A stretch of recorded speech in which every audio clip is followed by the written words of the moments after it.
शरणती क्याम्पमा जीवन बिताएर कहाली लाग्दो पूर्ण जिन्दगी बिताएर अन्तमा विभिन्न विकसित राष्ट्रहरूमा जाने मौका पाएँ। म चाहिँ न्युजिल्यान्ड आएँ। मेरो नाम के हो? GNH।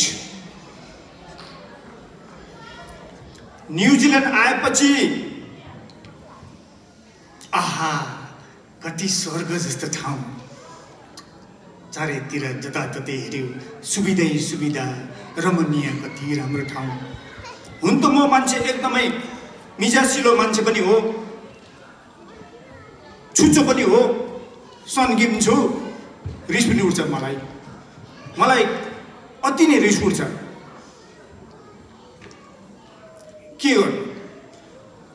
दुईटै हात छैन, के गरी खानु? धन्न यहाँको सरकारले एउटै मात्रै हात भएको भएदेखि मैले केही सुविधा पाउने थिएन रहेछ। तर दुईटै हात नभएकोले मलाई यहाँको सरकारले सम्पन्न सुविधा दिएको छ। मैले काम गर्नु पर्दैन।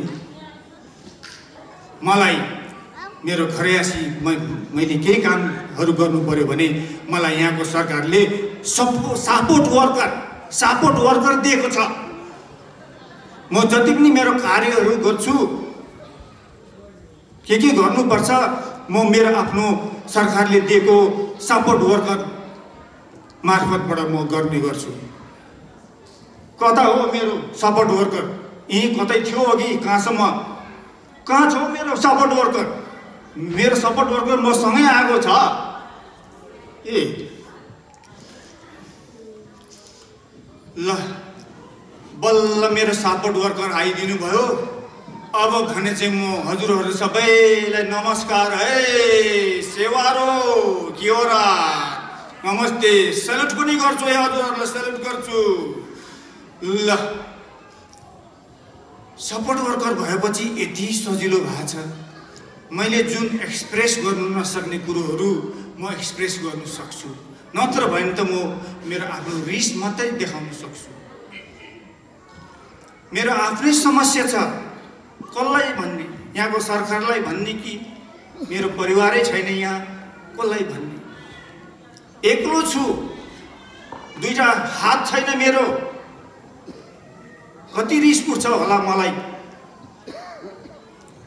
सिंगल पुरुष छु म, विवाह भएको छैन। कसले बिहा गर्छ यो दुईटै हात नभएकोलाई?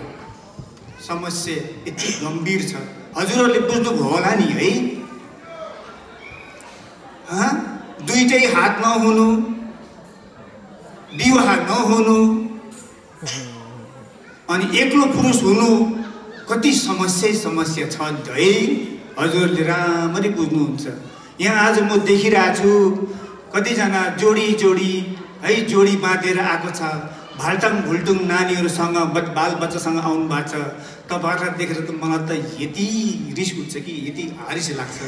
मेरो पनि यस्तो भइदिए हुन्थ्यो नि, मलाई तपाईँहरू जस्तो बिहा गर्नु मन लाग्छ नि, तपाईँहरूको जस्तै बाल बच्चाहरू भाल्टाङ भुल्टुङ मलाई पनि त मन लाग्छ नि, होइन र?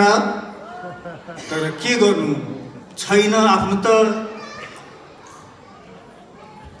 खै एकछिन खैनी खानु पर्यो। फेरि यो उता भुटानबाटै झापाबाटै आदत लागेको, यसो खैनी खानु मन लाग्छ। यहाँ कता बन्दोबस्त गरेर खैनी खान्छु।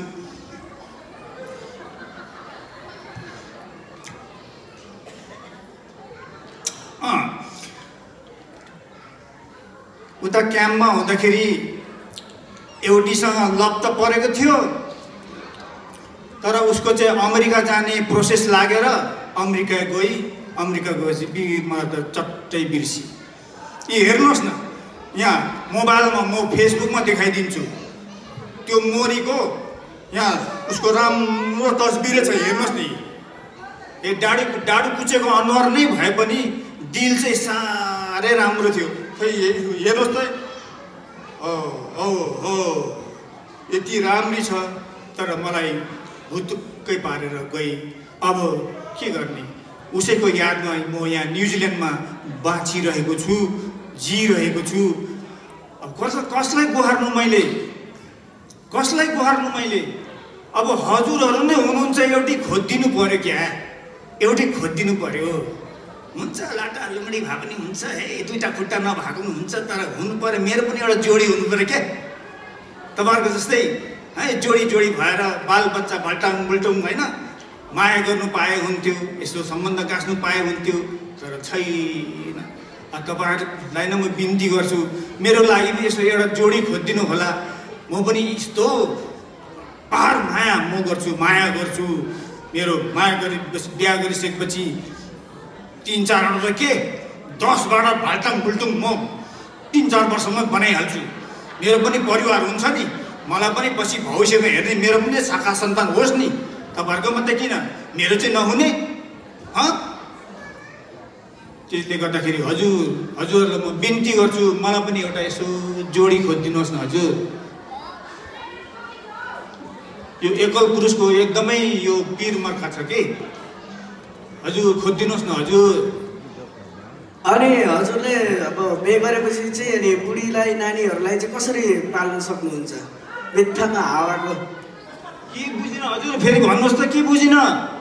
अनि तपाईँले चाहिँ अब बिहे गरेपछि हजुरले बुढीलाई नानीहरूलाई चाहिँ कसरी पाल्नुहुन्छ?